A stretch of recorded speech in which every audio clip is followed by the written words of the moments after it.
না না না না, হাসিনারা বলে আমরা এগুলি বলছি।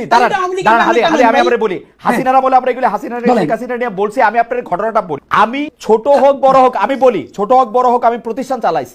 আমি যেটা চাবো সেইটাই হবে প্রতিষ্ঠানে। খালেদ মহিউদ্দিনের যা চরিত্র, যেরকম ছাইমেইকে ধরা, আপনি এইটা ইউনুসকে পারবেন, ইউনুসের সবাই না না, ইউনুসকে পারা যায় না। আমি বলি হাসিনাকেও পারা যায় না, ইউনুসকেও পারা যায় না। আমি বলি হাসিনা পারা যায় না, ইউনুসকেও পারা যায় না। আমি দায়িত্ব নিয়ে বলি দাঁড়ান ওই কারণে যে তিনি জুলাইয়ের জন্য কিছু করতে চান। কেন একদম আওয়ামী বয়ান হইলো। আমি যখন আওয়ামী মন্ত্রীদের চাইপা ধরতাম, ওরা বলতো যে হ্যাঁ আমরা খারাপ, খালি হাসিনা ভালো। আপনি জানেন আমি দায়িত্ব নিয়ে করছি। প্রধানমন্ত্রী কার্যালয়, সেই সময়কার প্রধানমন্ত্রী কার্যালয় খুশি হইতো মন্ত্রীদের বিরুদ্ধে দুর্নীতি রিপোর্ট হইলে। আর আমি একটু কামাল ভাই একটু এটাও দেখেন, আমার কিন্তু এখন ডক্টর ইউনুসকে মানে উনার এই 1 বছর যদি আমি বিশ্লেষণ করি, 8 মাস আমার কাছে মনে হয়েছে যে উনি একদিকে অ্যালাইন হয়েছিলেন। এই 4 মাস আমার মনে হচ্ছে যে উনি পুরোপুরি বিএনপির পকেটে ঢুকে গেছে। এইটাও আপনি একটু দেখেন, এটা আমার মনে হয়। তারপর থেকে আমার কোনো সম্পূরক প্রশ্ন করার উত্তর জায়গা ছিল না। দ্যাট ওয়াজ আ সংবাদ সম্মেলন ফর 30 আদার। ঠিক আছে, ডক্টর মোহাম্মদ ইউনূস এই সেপ্টেম্বরে আমার কথা শেষ করতে দেন। এই সেপ্টেম্বরে কিন্তু উনি এখানে আসছে জাতিসংঘের মধ্যে নিয়ে। উনি সবারে দাওয়াত দিয়েছে, আমার ছাড়া। কিন্তু আমি আসলে প্রথম প্রশ্ন কামাল ভাইয়ের কাছেই আসতে চাই। কামাল ভাই, প্রশ্নটার একটু ব্যাকগ্রাউন্ড আছে, ব্যাকগ্রাউন্ডটা সহ আপনাকে প্রশ্ন করি। জনাব শরীফ ওসমান হাদী, একই বিষয়ে আপনার মতামত আমরা একটু জানতে চাইব। জনাব মাসুদ কামাল, আপনি জানেন যে আমরা গত পরশুদিন এই সরকারের একজন উপদেষ্টা জনাব আসিফ মোহাম্মদ সজীব ভুঁইয়ার একটা ইন্টারভিউ নিয়েছিলাম। সেই ইন্টারভিউতে আসিফ মোহাম্মদ সজীব ভুঁইয়া সরকারের ভিতরে ক্ষমতার কেন্দ্র অনেকগুলি যেরকম বলেছিলেন, আমার সরাসরি প্রশ্নের উত্তরে তিনি ডিজিএফআই এর কথা বলেছিলেন। আমি ডিজিএফআই তো সরকার প্রধানের অধীনে, সেনা প্রধানের অধীনে না। তাহলে ডিজিএফআই যদি কোনো কাউকে কোনো বক্স করে, আমি ইঙ্গিত করেছিলাম যে তাহলে তো এটা সরকার প্রধানের জানার কথা। তিনি বলেছিলেন যে না, এটা কমপ্লেক্স সিচুয়েশনের কারণে, আমি তাকে কোট করছি, কমপ্লেক্স সিচুয়েশনের কারণে অন পেপারস যেরকম আছে যে ডিজিএফআই প্রধান উপদেষ্টাকে রিপোর্ট করবে বা যেটা যেভাবে চলা উচিত সেটা সেভাবে চলছে না। তিনি সেনাবাহিনীকে ইঙ্গিত করেছিলেন, তিনি রাজনৈতিক দলগুলিকে বলেছিলেন যে ক্যান্টনমেন্টে গিয়ে তাকে ম্যান্ডেট দিয়ে এসছেন বলে সরকারের ভিতরে অনেকগুলি সরকার তৈরি হয়েছে, ক্ষমতার মিলিটারি একটা ক্ষমতার কেন্দ্র তৈরি হয়েছে বলে এটা তিনি বলছিলেন, এবং এই সরকারকে একটা দুর্বল সরকার বলছিলেন। তারপরই আমরা দেখলাম শাম্মী হক, আওয়ামী লীগ নেত্রী শাম্মী হকের বাসায় চাঁদাবাজির ঘটনায় যে গ্রেফতারকৃত ব্যক্তি, তিনি আসিফ মোহাম্মদ সজীব ভুঁইয়ার নাম বলছেন। মানে আমি পুরো প্রেক্ষাপটটা এই কারণে বলতেছিলাম যে কামাল ভাই, আপনি তো সব কিছু খুব নিবিড়ভাবে পর্যবেক্ষণ করেন।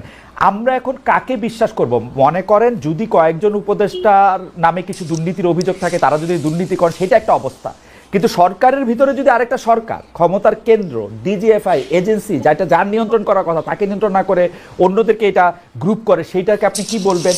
সরকার প্রধানকেও আপনি এইভাবে কীভাবে দেখেন? মানে এখানে আরেকটা ছোট কথা আমি একটু বলে রাখি, জনাব আসিফ মোহাম্মদ সজীব ভুঁইয়া বলছেন যে এই যে ইশাককে মেয়র হতে না দেওয়া, এটা উপদেষ্টা পরিষদের সিদ্ধান্ত। আসিফ নজরুল এই কথাটা আমার কাছে পুরোপুরি উল্টো কথা বলেছেন। তিনি বলেছেন যে হাসান আরিফ শাহাদাতের ক্ষেত্রে এটা দেখেন নাই, আসিফ মোহাম্মদ সজীব ভুঁইয়া দেখেছেন, কিন্তু আসিফ মোহাম্মদ সজীব ভুঁইয়া বলেছেন এটা উপদেষ্টা পরিষদের সিদ্ধান্ত। প্লাস ওই যে এজাজ সাহেবকে নিয়োগ দেওয়া হয়েছে উত্তর ঢাকায়, সেইটা উপদেষ্টা পরিষদের সিদ্ধান্ত এবং সেইটা তিনি জানতেনও না অনেক ক্ষেত্রে। তো এই পুরোটা ক্ষেত্রে কি এটা মনে হচ্ছে যে ছাত্র প্রতিনিধি যারা আছেন বা সরকারের ভিতরে সরকার, ইউনূস সাহেব একটা বিভাজনের রাজনীতি করতেছেন এবং একটা মানে আমি কি বলবো আমি জানি না। সরি এত লম্বা প্রশ্ন করার জন্য, কিন্তু প্রেক্ষাপটটা একটু আপনাকে বললাম। কামাল ভাই, আপনি এটা নিয়ে বললে আমরা একটু হাদির কাছে এটা শুনবো। জি কামাল ভাই, আপনি প্রথম যে কথাটা বললেন, একটা কথা বললেন এখানে আর কি, আমরা আসলে কাকে বিশ্বাস করব? আমি একজন সাংবাদিক হিসাবে আপনাকে বলবো, আমি আসলে কাউকে বিশ্বাস করব না, আমি সবাইকে সন্দেহ করব। একজন সাংবাদিক হিসেবে আমার কাজই হচ্ছে যারা ক্ষমতায় আছেন তাদেরকে সন্দেহ করা, এবং সেই সন্দেহটা মানে দূর করার দায়িত্ব তাদের। এবং সেই সন্দেহটা আমাদের এখানে ঠিকঠাক মতো করা হচ্ছে না বলেই তারা কিন্তু একটার পর একটা ভুল করে যাচ্ছেন। আসিফ মোহাম্মদ সজীব ভুঁইয়া যেটা বলেছেন, আমি মানে সব তো আমার একসঙ্গে মনে থাকবে না, আমি যেগুলো মনে আছে এগুলি বলি। উনি যেটা বলেছেন এজাজের এই নিয়োগটা উনি জানতেনই না। উনি তো চিঠি লিখেছেন আপনার কি বলে জনপ্রশাসন সচিবকে নিজে হাতে লিখেছেন, এই যে উনি জানেন উনি খুব একটা যোগ্য লোক, তো উনি আবার জানতেন না কিভাবে বলেন? উনি তো ব্যক্তিগত প্যাডে চিঠি লিখেছেন, উনি নিজে সিগনেচার করেছেন। কারণ আমি একটু ছোট্ট করে বলি, আসিফ মোহাম্মদ সজীব ভুঁইয়া বুঝিয়েছেন যে উপদেষ্টা পরিষদ তাকে এই চিঠিটি তাকে লিখতে মানে এখন উনি ছোট মানুষ বা আমি ছোট বড় মানে বয়সের কারণে আমি বলতেছি না, সরি এটা আমার বলা উচিত হয় নাই। উনি যেহেতু সংশ্লিষ্ট মন্ত্রণালয়ের উপদেষ্টা পরিষদের সিদ্ধান্তটা তাকে বাস্তবায়ন করতে বলা হয়েছে, সেই জন্য উনি চিঠি দিয়ে এটা কাজটা করছেন, এটা আমি বুঝছি উনার কথায়। এটা কখন হয়? সাংবাদিক করছে এটা হয়? উপদেষ্টা পরিষদ কখনো একজন লোককে বলবে তুমি চিঠি লেখো? উপদেষ্টা পরিষদ মিটিং করে তারাই তো সিদ্ধান্ত দিয়ে দিবে। এটা কি হয় নাকি? আমরা তো ভাই কিছু কিছু জানি, কিছু কিছু বুঝি সিস্টেমটা। ওকে, তো ওনারা তো সিদ্ধান্ত দিয়ে দিবেন। এখানেও কি এরকম হয়েছে যে উপদেষ্টা পরিষদ তাকে বলেছে ওকে শপথ দিতে দিও না? তাহলে ওখানে হাইকোর্ট যে রায়টা দিল ওই রায়টা কি ছিল? হাইকোর্ট কি বুঝে না কি করতে হবে? এবং ওনারা কি বুঝেন না হাইকোর্টের রায় তাদের মান্য করতে হবে? দেখেন এগুলো নিয়ে অনেক জল ঘোলা হয়েছে, অনেক পানি ঘোলা অনেকে করেছেন। ইশরাক সাহেব তার রাজনীতি করেছেন, বিএনপি তার রাজনীতি করেছেন, সবাই করেছেন। তো ওনাদের সমস্যাটা কি? শাহাদাত সাহেবের যে কারণে হয়েছে ঠিক একই কারণে ইশরাক সাহেবের হলো না কেন? একই তো কারণ, একই জিনিস, তো একই বিষয়, একই জিনিস। সমস্যাটা কোথায়? এই পুরো বিষয়টা হলো পলিটিক্যাল। তার মানে এই গভর্নমেন্টটা এই ঘটনাগুলি নিয়ে যেরকম আচরণ করেছে এটা হলো পলিটিক্যাল আচরণ করেছে। বিতর্কটা ওনারা ইনভাইট করেছেন যে আমাদেরকে বিতর্ক ধরে না কেন, ওই ইনভাইটেশনের বিতর্ক তাদের কাছে আসছে। কথাগুলি সিম্পল। দেখেন ডিজিএফআই যে কথাটা বলা হয়েছে, ডিজিএফআই সেটা আপনি যে বলেছেন এটা তো আসলে সরকার প্রধানের হাতে। এখন সরকার প্রধান যদি মনে করে যে ডিজিএফআই আমার কথা শুনছে না, উনি ডিজিএফআই আগা 5 তলা চেঞ্জ করলেই পারেন, করেন না কেন? এইগুলি আসলে কিছু না। আমি বলি আপনাকে, ওনারা যেগুলি বলে না এ করতে দেয় না ও করতে দেয় না, আসলে এই গভর্নমেন্টকে আমি মনে করি একটা নন সিরিয়াস টাইপের গভর্নমেন্ট। এই গভর্নমেন্ট যখন ক্ষমতায় আসে গত বছর, এই গভর্নমেন্টের উপর তখন আপনি ধরুন 8 তারিখ তারা ক্ষমতায় আসলো, 8 তারিখে যদি আপনি দেশের মানুষকে জিজ্ঞাসা করতেন এই গভর্নমেন্টের উপর আপনার সাপোর্টটা কেমন আছে, আমার মনে হয় না যে আওয়ামী লীগের 2-1 পান্ডা ছাড়া আর কেউ বলতো যে এই গভর্নমেন্টকে আমি সাপোর্ট করি না। কেউ বলতো না। এত সমর্থন নিয়ে বাংলাদেশের ইতিহাসে আর কোনো গভর্নমেন্ট আসে নাই। এবং এখন পর্যন্ত আজকে 1 বছর হয়ে গেছে, এই 1 বছরে আপনি কোন একটা পলিটিক্যাল পার্টিকে দেখতে পাবেন না যারা নাকি অফিসিয়ালি এই গভর্নমেন্টের উপর অনাস্থা দিয়েছে, পাবেন না। মানে এত সাপোর্ট অন্য কোনো গভর্নমেন্ট পায় নাই বাংলাদেশে। সেরকম একটা গভর্নমেন্ট এত সাপোর্ট দেয়া করলোটা কি, করছেটা কি, এটা আপনি বলেন। তারা কি আগের গভর্নমেন্টের যে খুব ভালো চালাতে পারছে? কোন দিক দিয়ে পাচ্ছে? উত্তরের যে সিটি কর্পোরেশনের নিয়োগটা থাকে, আমি সিম্পল একটা কোশ্চেন করতে চাই, আমি একটা সাধারণ মানুষ, আমি একটা প্রশ্ন করতে চাই। এই যে এজাজ সাহেবের একটা সিটি কর্পোরেশন চালানোর মতো তার সিভিতে কি লিখতে পারবেন উনি যে আমার এই ধরনের অভিজ্ঞতা আছে? কিন্তু কাউলা এখানে আমাদের একটা এনজিও চালিয়েছেন পরিবেশ বিষয়ক এবং আরেকজন উপদেষ্টার কাজিন, এই তো তার যোগ্যতা। কিন্তু কামাল ভাই আমি আপনাকে একটু এখানে প্রশ্ন করতে চাই, আমরা যারা সিটি কর্পোরেশনের মেয়র যাদেরকে দেখেছি তাদের কি যোগ্যতা কোথায় ছিল 2-4টা চুরি বাটপারি করা ছাড়া? শুনেন, সিটি কর্পোরেশন আমি ধরে নিচ্ছি হাইপোথেটিক্যালি তাদের কোনো যোগ্যতা ছিল না, আমি ধরে নিচ্ছি। সাহেব ধরেন অথবা আতিক সাহেব ধরেন, ধরে নিচ্ছি চোর বাটপার সব ঠিক আছে, কিন্তু তারপরেও তারা একটা সিস্টেমের মধ্যে দিয়ে আসছে। সিস্টেমটা কি? জনগণের ভোট নিয়ে আসছে অথবা ভোটের নামে নাটক করে আসছে, যাই হোক একটা সিস্টেমে তো আসছে। উনি আসছেন কিসের মাধ্যমে এটা বুঝান না রে ভাই? উনি কিসের মাধ্যমে আসছে? উপদেষ্টা পরিষদ ঠিক করছে সজীব ভাইয়ের চিঠির মাধ্যমে আসছে। ওকে, আসতে পারে, আমার কোনো সমস্যা নাই। আসিফ মাহমুদ সজীব ভাইয়ের চিঠির মাধ্যমে আসছে। তখন আমি আসিফ মাহমুদ সজীব ভাইকে জিজ্ঞাসা করবো যে এত লোক থাকতে আপনি ওনাকে নির্বাচন করলেন কোন যোগ্যতায়, কি দেখে? আপনার সঙ্গে তার খাতির আছে? সে আপনার দোস্ত লাগে? ব্যাপারটা কি বুঝান আমারে ভাই। আমি কি বুঝতে চাইতে পারবো না? না কিন্তু কামাল ভাই ব্যাখ্যা পাচ্ছেন না কোন আপনি? কিন্তু কামাল ভাই যদি এখন ডক্টর ইউনূস আসিফ মোহাম্মদ সজীব ভুঁইয়াকে বলেন যে আমরা উপদেষ্টা পরিষদের সিদ্ধান্ত নিছি, তুমি এজাজকে নিয়োগ দিবা, ও রেজওয়ানার ভাই, ওকে নিয়োগ দাও, ওকে একটা চিঠি দিয়ে নিয়োগ দাও, তো আসিফ মোহাম্মদ সজীব ভুঁইয়া কি করবে? সেক্ষেত্রে আমি ডক্টর ইউনূসকে এই কথা আসিফ মোহাম্মদ সজীব বলুক, বলছে তো আমাকে কালকে অনুষ্ঠানে অন রেকর্ড বলছে। সে বলছে যে বলে থাকে অন রেকর্ড বলছে, আপনাকে অন রেকর্ড বলে থাকে, তাহলে আমি অন রেকর্ড ডক্টর ইউনূসকে প্রশ্ন করতেছি, হ্যাঁ আপনি কেন তাকে নিয়োগ দিলেন আমাকে বুঝান ভাই, বুঝতে চাই। আপনি যে আমার দণ্ডমুণ্ডের কর্তা হিসেবে একজন লোককে বসাই দিলেন যার নামে হিজবুত তাহরীরের সঙ্গে সংশ্লিষ্টতার অভিযোগ উঠেছে, তাকে আমার কেন বসালেন, কোন যোগ্যতায় বসালেন? আমি আপনাকে প্রশ্ন করতে চাই। ডক্টর ইউনূস তো প্রশ্নের ঊর্ধ্বে না, অফকোর্স। পৃথিবীর কেউ প্রশ্ন উঠছে না। আমি প্রশ্ন করতে চাই একজন নাগরিক হিসেবে, এই প্রশ্নের জবাব যদি না দিতে পারে তাহলে আমি ভাববো উনিও দুর্নীতি করছেন। আপনি কি কামাল ভাই, আমরা আবার আসবো আপনার কাছে, আপনি কি ওই ডিজিএফআইটা নিয়ে আর কোনো কিছু বলবেন? যে ষড়যন্ত্রের কথা আসলে নাসিরুদ্দিন পাটোয়ারি বলে মিটিংয়ে, আসিম মোহাম্মদ সজীব ভাই বলতেছে, নাহিদ সাহেবও বলছেন কিছুদিন আগে, এনসিপিও বলতেছে, এটা নিয়ে কি আরেক দুই লাইন বলবেন আপনি? যে মানে এইটাকে আপনি আসলে কিভাবে দেখেন, যে সত্যি সত্যি কি এই এজেন্সিগুলি কারো বিরুদ্ধে কেউ এরকম করতেছে কিনা? এজেন্সিগুলি করতেছে না এটা আমি বলবো কিসের বিবেচনা? আমার হাতে তো কোনো তথ্য প্রমাণ নাই। আবার করতেও পারে, আবার করতে নাও পারে। এবং যদি করতে থাকে তাহলে এখনই করলো না আগে করে নাই, তাও আমি বলবো না।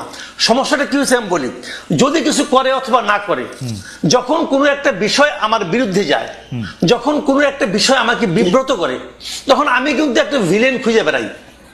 এটা হলো আমাদের দেশের সাধারণ মানুষের মানসিকতা, আমারও মানসিকতা। তাই তখন আমি করে কি, যদি আমি নিজে দোষী হই, আমি কিন্তু আমার দিকে তাকাই না। আমার দিকে তাকানো উচিত যে আসলে কি এই জন্য আমি দায়ী। আমরা করে কি আমার দিকে তাকাই না, আমি একটা ভিলেন খুঁজে বেড়াই। যখন কোনো ভিলেন না পাই তখন একজনকে এমন এক লোকের নাম বলি অথবা এমন একটা সংস্থার নাম বলি যাকে আমি ক্রস চেক করতে পারবো না। ওকে ওকে, এটা খুবই ইন্টারেস্টিং কথা বলছেন কামাল ভাই। আমি আপনাকে এই জায়গায় একটু আপনার কাছ থেকে একটু জনাব হাদির কাছে একটু যাই। জনাব হাদি, একই প্রশ্ন, আমি প্রশ্নটাকে এরকম করতে চাই, আপনি কি আসলেই মনে করেন কিনা সরকারের ভিতরে একটা সরকার আছে এবং কারো কারো বিরুদ্ধে ষড়যন্ত্র হতেছে, সেটার জন্য এজেন্সিকে কাজে লাগা হইতেছে, এবং এইটার জন্য এটা আপনি সরকার প্রধানকে, মানে সরকার যারা চালাইতেছে তাদেরকে আপনি আসলে দায়ী করেন কিনা? আমি আসিম মোহাম্মদ সজীব ভুঁইয়ার অবস্থা দেখেই বলতে চাই, চাঁদাবাজির জন্য যে গ্রেপ্তার, যিনি রিমান্ডে ছিল, তার একটা ভিডিও ফাঁস হয়েছে, সেই জায়গা ধরেও যদি আপনি একটু বলেন। জনাব হাদি। আসসালামু আলাইকুম, ঠিকানার দর্শকদেরকে শুভেচ্ছা। দেখেন, প্রথমত হলো আমাদের আলোচনাটা ওই যে উত্তরের সিটি কর্পোরেশনের মেয়র বা ওইদিকে মোড় নিয়ে যাচ্ছিল। তো ব্যাপার হলো তাকে ডিফেন্ড করা বা কোনো কাজ আমাদের না। আমি শেষ থেকে একটু শুরু করি আপনার সাথে। যেমন ডিজিএফআই প্রশ্ন যেটা এসছে, এখন দেখেন এখানে একটা খুবই গুরুত্বপূর্ণ ব্যাপার হলো যে এজেন্সিগুলো রাষ্ট্রে অত্যন্ত গুরুত্বপূর্ণ পজিশনে থাকে, তাকে রাখতেও হয়, কিন্তু আমাদের জুলাইয়ের পরে যেটা কাজ ছিল যেগুলোকে প্রফেশনাল করে তোলা, আরো বেশি প্রফেশনাল করে তোলা। ফ্যাসিবাদ হাসিনা মিলে যেটা করেছিল, এই প্রফেশনাল প্রতিষ্ঠানগুলোকে শতভাগ আওয়ামী লীগের, সোজা কথা আপনি ধরেন নাজি বাহিনী তাদের যে ভিন্ন ভিন্ন এরকম সেগমেন্ট তৈরি করেছিল, এরকম এনএসআই, ডিজিএফআই রাষ্ট্রের সব থেকে গুরুত্বপূর্ণ অর্গানগুলোকে তাদের পার্টির পান্ডা বানিয়ে ফেলেছিল। তো এখন আমরা যেটা প্রত্যাশা করেছি যে তাদের ওই দীর্ঘ কালচার তারা পরিবর্তন করে, তারা প্রফেশনালি রিয়াক্ট করবে। আমি আপনাকে শুধু একটার সাথে ধরাই দিতে চাই, ধরেন এই যে 5ই অগস্ট ঘোষণাপত্রের দিন এনসিপির কিছু লোকজন কক্সবাজার গেল। আচ্ছা, এনসিপির যে লোকজন কক্সবাজারে গেল, এটাকে সঠিক হলো না ভুল হলো, এটা পলিটিক্যাল অন্য পার্টিগুলো ক্যাশ করবে, বিএনপি ক্যাশ করবে, জামাত ইসলামী ক্যাশ করবে, বলবে এরকম ঐতিহাসিক দিনে তারা কেন গেছে, তারা এই সিগনিফিকেন্স কেন বোঝে না। এইটা হলো পলিটিক্স, এই পলিটিক্সটা চলবে। কিন্তু এই যে হাসনাতরা বা সার্জিসরা বা তাসনিম যারা কোন হোটেলে আছেন, কোন হোটেল থেকে কোন হোটেলে আবার যাচ্ছেন, সেই তথ্যগুলো দেয়া এবং সাংবাদিকদেরকে সেখানে জানানো, এইটা কি এজেন্সির কাজ? আমরা এই প্রশ্নটা কেন করছি না? আমরা বারবার বলছি জনাব হাদি, আমি একটু আপনাকে আবার, মানে আপনি একটু যদি আমাকে একটু সময় দেন, আমি আবার একটু ব্যাকগ্রাউন্ডটা বলি। আপনি ডিজিএফআই প্রফেশনালের কথা বলতেছিলেন। 15 বছর হাসিনা শাসনের ডিজিএফআই কে একটা দলীয় বাহিনীর মতো ব্যবহার করা হয়েছে, এজেন্সিগুলিকে একটা দলীয় বাহিনীর মতো করে ব্যবহার করা হয়েছে। আসলে ডিজিএফআই কে এরকম দলীয় বাহিনীর মতো ব্যবহার করা শুরু হয়েছে এরশাদ সাহেবের সময়, তারপরে এটা বেগম খালেদা জিয়ার সময়, 9/11-এর সময় যে সরকার আসে ডিজিএফআই সেই সরকারের বাহিনী হিসেবে ব্যবহৃত হয়। ওইটাই ডিজিএফআই এর, মানে যেটাকে বলা হচ্ছে জব ডেসক্রিপশনের মধ্যে পড়ে বলে এটা ওরা মনে করে। এই ডিজিএফআই কিন্তু, আমার তর্কটা হচ্ছে এই ডিজিএফআই কিন্তু ডক্টর মোহাম্মদ ইউনূসের পারপাস সার্ভ করার কথা। আপনারা সেই প্রশ্ন কেন তুলতেছেন না যে এই ডিজিএফআই যদি ডক্টর মোহাম্মদ ইউনূসের পারপাস সার্ভ না করে, ডক্টর মোহাম্মদ ইউনূসকে দায়ী করা উচিত যে আপনার ডিজিএফআই এর উপর আপনার কন্ট্রোল নাই কেন? কারণ ডিজিএফআই কিন্তু সেনা প্রধানরাও কি বলে অ্যাকাউন্টেবল করে, সেনা প্রধানের উপর নজরদারি করে, সেনা প্রধানের আন্ডারে কিন্তু ডিজিএফআই না, নট এট অল। ওকে ওকে ওকে ওকে খালেদ ভাই, আমি একটু আপনাকে বলি, আমরা এই সরকার সম্বন্ধে একটা ফিডব্যাক গত 10 মাস ধরে দিয়েছি কমপক্ষে 100 বার, মিডিয়াও এটা প্রচুর আছে। আবার আপনাকেও আবার আজকে বলি, রিপিট করি, এই সরকার হলো বাংলাদেশের ইতিহাসের সব থেকে জনসমর্থিত সরকার এবং সব থেকে দুর্বলতম সরকার। এই দুটোই তার ক্ষেত্রে সত্য। সেই সব থেকে জনসমর্থিত সরকার, গণ অভ্যুত্থানের সকল স্টেক তাকে বসিয়েছে, এবং সব থেকে দুর্বলতম সরকার এই অর্থে যে এখানে সে কন্ট্রোল নিতে পারে না। ব্যাপার হলো এটা, এই যে কন্ট্রোল নিতে কেন পারলো না, এটা নিয়ে দীর্ঘ আলাপ আছে। কিন্তু এখানে একটা দেখেন, ডক্টর ইউনূসের সাথে আর ইন্টারিমেরও যে একটা ভিন্ন জায়গা আছে, এইটা আমরা কিন্তু অ্যাড্রেস করি। আপনারা খেয়াল করবেন যে স্বাভাবিকভাবে এই সরকারের ব্যর্থতা তো ডক্টর ইউনূসের উপরে প্রথমে যাবেই, এটা যাওয়া অবশ্যই যাবে। কিন্তু আপনার খালেদ ভাই মনে থাকবার কথা, যেদিন ডক্টর ইউনূস বাংলাদেশে নেমেছেন সেদিন কিন্তু মাত্র 3টা উপদেষ্টা পদ খালি ছিল। এর মানে আগের সকল উপদেষ্টা পদ সব রেডি, ডক্টর ইউনূস আসার পরে আর মাত্র 3টে পদ খালি ছিল। তখন আমরা ডক্টর ইউনূসকে বলছি যে আপনি তাহলে এখানে কারা কারা উপদেষ্টা আছে, এখানে বিএনপির লোকজন আছে, এখানে জামাতের আছে, এখানে জাসদের আছে, সমস্ত ঘোড়া থেকে আছে। এটাকে আপনি হিয়ারসে বলতেছেন নাকি প্রামাণিক সাপেক্ষে বলতেছেন? কারণ আমরা জানি ডক্টর মোহাম্মদ ইউনূস হাসপাতালের বেডে শুয়েও উপদেষ্টা পদ চেঞ্জ করেছেন। মানে আমরা তো আর, আমি ডক্টর ইউনূসের সাথে উনি প্রধান উপদেষ্টা হওয়ার পরে আমার কোনো কথা হয় নাই, কিন্তু আগের কথা মানে আমি জানি যে আপনি যে বলতেছেন উপদেষ্টা পদে নিয়ে নেওয়া হয়েছিল, তো সেই 3 উপদেষ্টা পদে কি ডক্টর মোহাম্মদ ইউনূস ওই স্বাস্থ্য উপদেষ্টা, তারপরে এই যে এদের নিয়োগ দিচ্ছেন, এই যে এনজিও আরো 2জন যে এনজিও তাদের নিয়োগ দিচ্ছেন? না, হতে পারে, মানে হতে পারে, কিন্তু আমরা হলো যেটা বাকিদের কে নিয়োগ দিছে? এই সমস্ত গণ অভ্যুত্থানের শক্তি সবাই মিলে দিচ্ছে, কারণ পলিটিক্যাল পার্টি সবাই বসছে, বিএনপি বসছে, জামাত বসছে, এবি পার্টি বসছে, ছাত্ররা বসছে। কিন্তু আমাদের তর্কটা ওই জায়গা না। আমরা ভাই আপনারা যেটা মূলত বলতে চাই, দেখেন এই যে মাসুদ ভাই এখন পর্যন্ত যেটা বললো, মুশকিলটা হইলো, যেমন আপনি আমার সরাসরি আমার একটা পরিচয় আছে যে আমি এই জুলাই বিপ্লবের বলি অথবা জুলাই গণ অভ্যুত্থানের বলি, এটার একটা শরীক। আমরা সবাই মিলে হাসিনাকে তাড়াইতে বাধ্য করছি, এর মানে এগুলো ব্যাপারে আমাদের কোনো গ্লানি নাই। কিন্তু মাসুদ ভাইয়ের ক্ষেত্রে যেটা ব্যাপার, মাসুদ ভাই দেখেন, আপনি যখন কথা বলছিলেন, আপনাকে তখন মাসুদ ভাই প্রথমে বলেছে একটা যে লীগের পান্ডা ছাড়া আর কেউ এটাকে অস্বীকার করবেন, এর মানে লীগকে তিনি প্রথমবার পান্ডা বললেন। এটা শুনে তো দর্শকরা খুশি হবে। একটু পরে যে কাজটা মাসুদ ভাই করেছেন, ওইটাই হলো বাংলাদেশের জন্য সামনে। জনাব হাদি, আপনি কি মাসুদ ভাইয়ের কথা বিশ্লেষণ করবেন? তাহলে আপনি মাসুদ ভাইয়ের কথা বিশ্লেষণ করেন, আমি আপনাকে স্মরণ করাই দেই যে মাসুদ ভাই লীগকে পান্ডাই প্রথমবার বলতেছেন না, দর্শককে খুশি করার জন্য বলতেছেন না, এবং গত 15 বছর ধরে অন্তত পক্ষে 50,000 বার তিনি এইসব কথা বলেছেন। আচ্ছা ভাই, তাহলে আমি আপনাকে মনে করাই দিই, মাসুদ ভাই যদি গত 15 বছর ধরে এটা বলে থাকে, এর সাথে আরেকটা সত্য হলো, শাহবাগে যখন নিকৃষ্টতম মব হয়েছে বাংলাদেশের, এবং সেটাকে আমার দেশ যখন ভীষণভাবে ব্যানার হেডিং করে এক্সপোজ করছে যে শাহবাগে ফ্যাসিবাদের পদধ্বনি, তখন মাসুদ ভাইয়ের প্রোফাইলে এখনো আছে 10ই ফেব্রুয়ারি 2013 মাসুদ ভাই একটা স্ট্যাটাস দিছে আমার দেশের, সেইটার যে এইটার নাম যদি হয় সাংবাদিকতা তাহলে আমি লজ্জিত। এর মানে যেই শাহবাগ বাংলাদেশের বিচার ব্যবস্থা ধ্বংস করছে, রাষ্ট্র ধ্বংস করছে, পুরো সিস্টেমকে কলাপস করছে, সেইটাকে যে পত্রিকা এক্সপোজ করার পরে পত্রিকার সম্পাদক জেল কাটছে, মাথা তার পুড়ে দিছে। কিন্তু আপনাকে আমি আরেকটু মানে একটা সেন্টিমেন্টাল জার্নি করাই। আমার দেশ পত্রিকা কিন্তু শাহবাগের এই আন্দোলনকে সমর্থন করেছে। আপনি 2013 সালের 6 ফেব্রুয়ারি, 7 ফেব্রুয়ারি, 8 ফেব্রুয়ারি পত্রিকা দেখেন। 9 ফেব্রুয়ারি বা 10 ফেব্রুয়ারি, আমার আপনার মতো এত শার্প ব্রেন না, কিন্তু 9 ফেব্রুয়ারি এসে তারা এটাকে প্রতিধ্বনি বলেছেন, ফেসিবাদের প্রতিধ্বনি হোক, যে প্রতিধ্বনি বলেছেন সেটা বলেছেন। এখন ঘটনা হইতেছে যে আমরা সাংবাদিকতা ছাত্র ভাই, আমরা কোনো একটা পত্রিকার রিপোর্টে যখন একটা অবজেক্টিভ জায়গা থেকে যখন একটা সাবজেক্টিভ জায়গা নেওয়া হয়, আমরা আমাদের প্রাইভেট ওয়ালে, মাসুদ ভাই জবাব মাসুদ ভাই দিবেন, মাসুদ ভাই আমার থেকে, মানে আমি মাসুদ ভাই একদল করি এরকম ব্যাপারটা না, কিন্তু আমরা যখন কোনো কিছু সাবজেক্টিভ, মানে এটা আমাদের ট্রেনিং ভাই, কোনো কিছু যখন অবজেক্টিভ জিনিসে যখন সাবজেক্টিভ হইতে দেখি, আমরা এটাকে প্রতিবাদ জানাবোই। এবং আমরা কিন্তু প্রথম আলোর মন্তব্য প্রতিবেদনেরও প্রতিবাদ জানাতে দেখছি যখন এটা অবজেক্টিভিটির জায়গা থেকে সেটা সাবজেক্টিভিটিতে গেছে। একই খালেদ ভাই, এই আলাপটা হলো পলিটিক্যাল কারেক্টনেসের জায়গা। মাসুদ ভাই তো শুধু সাংবাদিক না, মাসুদ ভাই মূলত যেটা করে এটা অ্যাক্টিভিজমই করে, এটা তো সমস্যা না। পৃথিবীর বহু বড় সাংবাদিকরা প্যারালালি সাংবাদিক এবং অ্যাক্টিভিস্ট, কোনো সমস্যা নাই। কিন্তু সমস্যা হলো মাসুদ ভাই যখন এই যে শাহবাগের প্রতিধ্বনি যখন আমার দেশ বলে, এইটা যদি সাংবাদিকতা হয় তাহলে মাসুদ ভাই যখন লজ্জা পায়, সেই মাসুদ ভাই এইমাত্র যেটা করলো, সে লীগকে পান্ডা কইলে পরের লাইনে বলতেছে যে আগের সরকারের চেয়ে ভালো চালাতে পারছে, এই সরকারের হাজারটা সমস্যা আছে, আমরা বলবো এই সরকারের দায়ও বাংলাদেশের সকল জনগণের চেয়ে যা পারবে না। কিন্তু আপনি কি এটাকে কোনোভাবে গত ফ্যাসিবাদী আমলের সাথে তুলনা করতে পারবেন? কেন তুলনা করলে কি হবে? আমি বলবো হাসিনা ফেসিবাদী সরকার ছিল, কিন্তু এই সরকার ফেসিবাদী না, কিন্তু হাসিনার চেয়ে অর্থনৈতিক বা রাজনৈতিকভাবে ভালো চালাইছে কি খারাপ চালাইছে। আমি যদি দেখি হাদি, আপনি আমাকে বলেন, কালকে আসিফ মাহমুদ সজীব ভুঁইয়া আমার অনুষ্ঠানে এসে বলছে যে এই সরকারের ভিতরে সরকার তার বিরুদ্ধে ষড়যন্ত্র করতেছে, এটাকে আমি কি বলবো? ভালো বলবো? আমি বলবো ও আইসা বলছে যে ডিজিএফআই তার জায়গা থেকে ছবি তুইলা এজেন্সি করে বিদেশে পাঠাইতেছে, আমি এটাকে ভালো বলবো এই সরকারকে? যখন আমি জানি যে ডিজিএফআই হচ্ছে, যখন আমি জানি যে ডিজিএফআই হচ্ছে ডক্টর মোহাম্মদ ইউনূসের আন্ডারে। খালেদ ভাই, এই সরকারের সবথেকে বেশি সমালোচনা ইনকিলাব মঞ্চের চেয়ে বেশি কেউ করে নাই।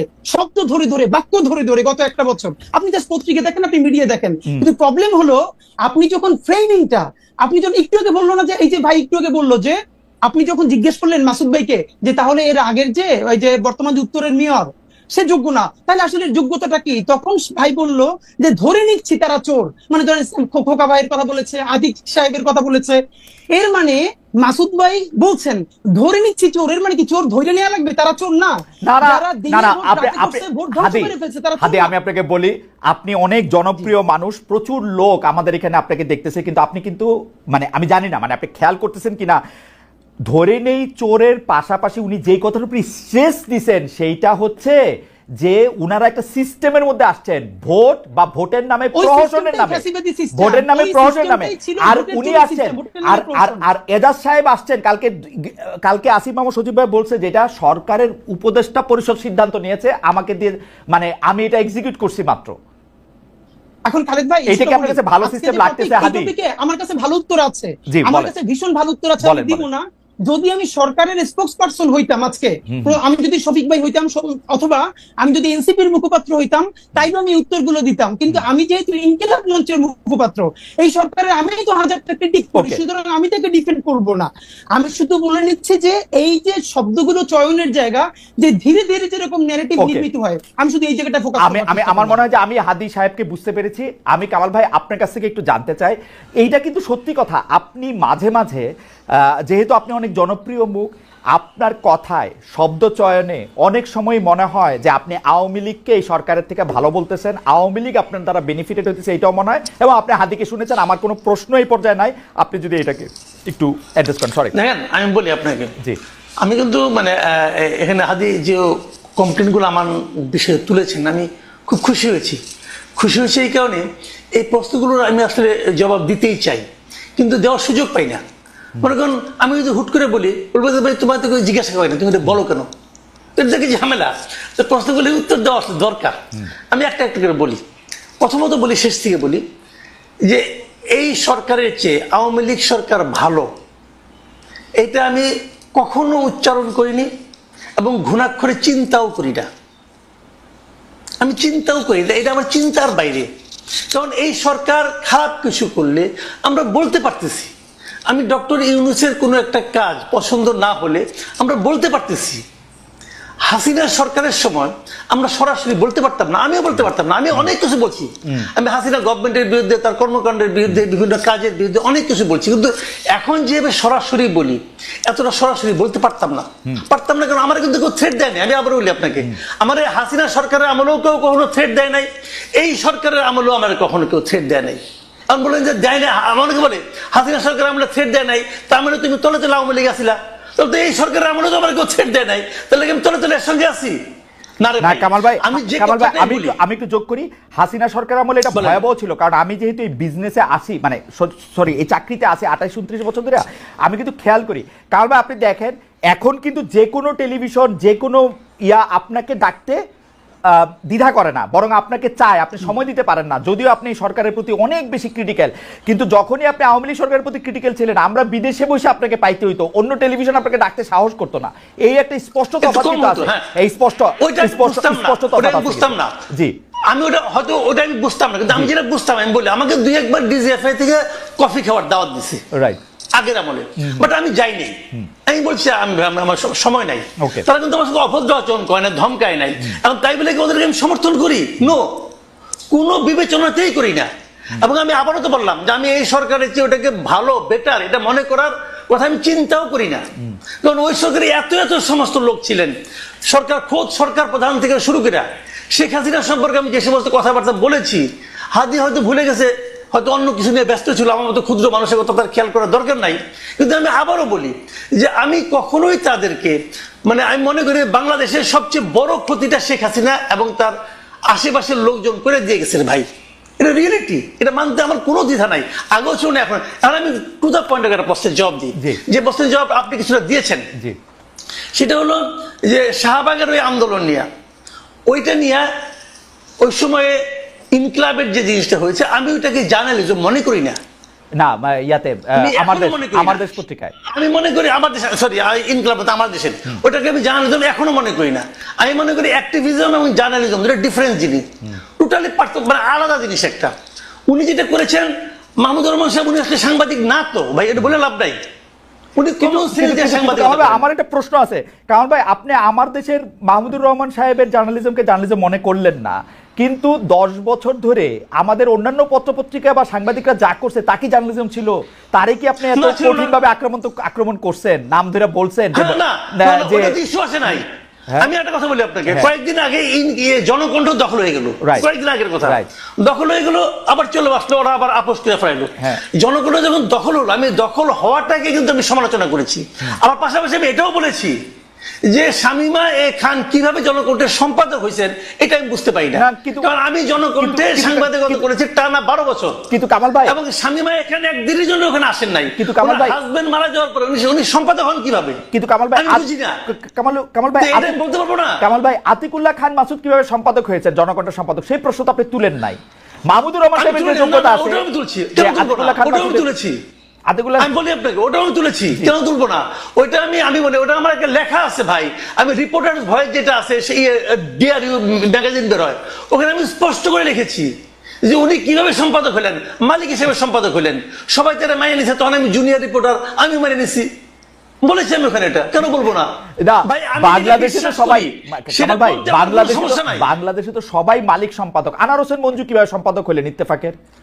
আচ্ছা, এখানে একটা কথা আছে, কথাটা হলে গেলাম বলি আপনাকে, শাহাবুদ্দিন সাহেবের আইনটা করার আগ পর্যন্ত তো সম্পাদক হইতে কোনো বাধা ছিল না, ওটা তারা আইনগতভাবে পারত। পরবর্তীতে আইনটা অন্যরকম কঠিন হয়েছে। সেই কঠিনে এখন কি হয়, এখন সাংবাদিক হতে হলে ওনারা একটা বাইপাস করে একটা মানে সার্টিফিকেট ম্যানেজ করে কোন একটা আন্ডারগ্রাউন্ড পত্রিকা থেকে, যে এই পত্রিকা উনি এত বছর ধরে সাংবাদিকতা করতেছেন, অতএব উনি সম্পাদক হতে পারবেন, এটা ম্যানেজ করে নেয় তারা সবাই। এবং আমার ধারণা তারা এভাবেই সম্পাদক হয়েছেন।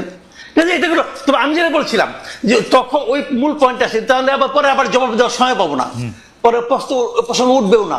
এটা হলো আমার দেশের ওই হেডলাইন, ওই নিউজটা আমি পড়েছি ভাই, ওইটাতে যেটা ছিল দ্যাট ওয়াজ নট জার্নালিজম, কথা পরিষ্কার। ওই উনি যে প্রেডিক্ট করেছেন, উনি যেভাবে লিখেছেন, ওইটা ছিল অ্যাক্টিভিজম। এবং ওই activism maybe right, maybe not right, সেটা অন্য হিসাব, ওই আলোচনা আমি যাচ্ছি না। কিন্তু ওটা জার্নালিজম না, আমি সেটাই বলেছি যে এটা যদি সাংবাদিকতা হয় তাহলে ভাই আমার অবজারভেশন এটা, আমি কিন্তু আমার ওখান থেকে। কামাল ভাই, সাংবাদিকতা তো পৃথিবীতে বহু রকম, আপনি একরকম সাংবাদিক, আমি আপনি দুজন ক্লাসেই পড়ছি যে এটা বহু রকম আছে, আপনি এটা সাংবাদিকতা না এটা কেমনে বলবেন মাসুদ ভাই? না, আমি এখনো যেটা, অনেক সাংবাদিকতার ধরন আছে, অনেক সাংবাদিকতার স্কুল আছে, এক এক স্কুলিং এক এক রকম, কোনো সমস্যা নাই। আমি তো আমার স্কুলিংটা নিয়ে বলবো, আমি যেভাবে শিখেছি, আমি যেভাবে ভেবেছি, আমার ভাবনার সঙ্গে যায় না, অতএব আমি বলছি না। কিন্তু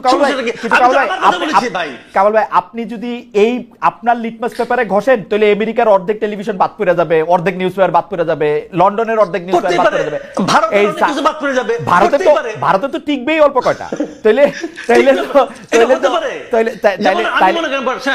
আমি এমনকি আমি ভারতের সবচেয়ে জনপ্রিয় পত্রিকা যেটা বাংলায়, আনন্দবাজার, ওটাকে আমি সাংবাদিকতা মনে করি না। কারণ আমি মনে করি ওদিকে আমার নিজস্ব মতামত আমি কি আমার ফেসবুকে দিতে পারবো না? ওকে, আপনি কি আরেকটু বলবেন? আবার একটু হাদির কাছে যাইতাম। হাদির, আপনি কি আরেকটু বলবেন, বা নাকি আপনি এখন একটু জনাব হাদির কাছে যাই? জনাব হাদি, আপনি তো বলবেনই, কিন্তু আমি আপনার কথা একটু উদ্ধৃত করি। আমি আপনাকে অনেক লক্ষ্য করি, আপনার বক্তব্যের মধ্যে অনেক ডিরেক্টনেস থাকে। আমি আপনাকে একটু কোট করি। হাদি, আপনি বলছেন যে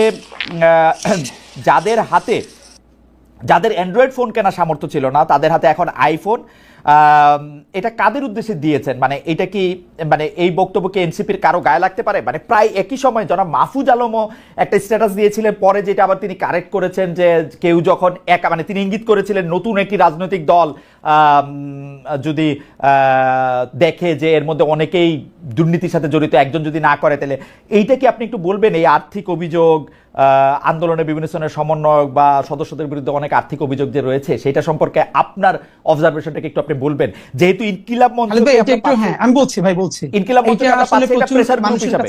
জি হ্যাঁ, শিওর শিওর। এইটা আমি যেই প্রোগ্রামে বলেছিলাম যে যাদের হাতে অ্যান্ড্রয়েড ফোন মানে থাকতে কষ্ট হয়েছে, এখন আইফোন টি শার্ট দামি, এই মঞ্চে দুইজন উপদেষ্টাও ছিলেন, কিন্তু প্রোগ্রামটা ছিল মূলত ওসমানী স্মৃতি মিলনায়তনে প্রায় 1000-এর মতো বাংলাদেশের জুলাই আহত যোদ্ধা, যাদের একদম অনেকের চোখ নাই হাত নাই, দেখলেই বুঝে যায় সারা দেশ থেকে ওনারা এসেছিলেন। তো স্বাভাবিকভাবে এখানে অনেকে আমন্ত্রিত ছিলেন সব রাজনৈতিক দল থেকে, কিন্তু এখানে বক্তৃতার স্পিরিটটা ছিল যে বিএনপি বলি, জামাত ইসলামী বলি, অপরাপর অন্যান্য দল বলি, তাদের ব্যাপারে যে বিভিন্ন অভিযোগ, এই অভিযোগগুলো মানুষ মানে নতুন না বলেই মানুষ একটা গণ অভ্যুত্থানের মুখদেরকে পছন্দ করেছে। এখন ধরেন বাংলাদেশের সমস্যাটা হলো গণ অভ্যুত্থানের একমাত্র মুখ মনে করা হয় এনসিপি কে।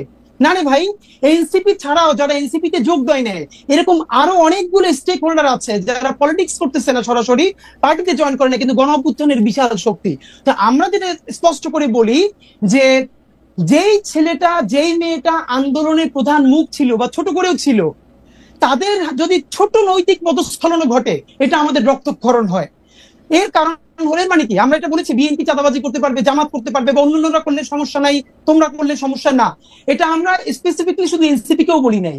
আমরা বলেছি যে মুখগুলোর দিকে তাকিয়ে বাংলাদেশে, ভাই আমি এখন আপনার সাথে যেখানে শো করছি, এই সামনের রাস্তায় আমি 8-এর বাচ্চার জানাজা পড়েছি, এই জুলাইয়ের সময় 8-এর বাচ্চার জানাজা পড়েছি।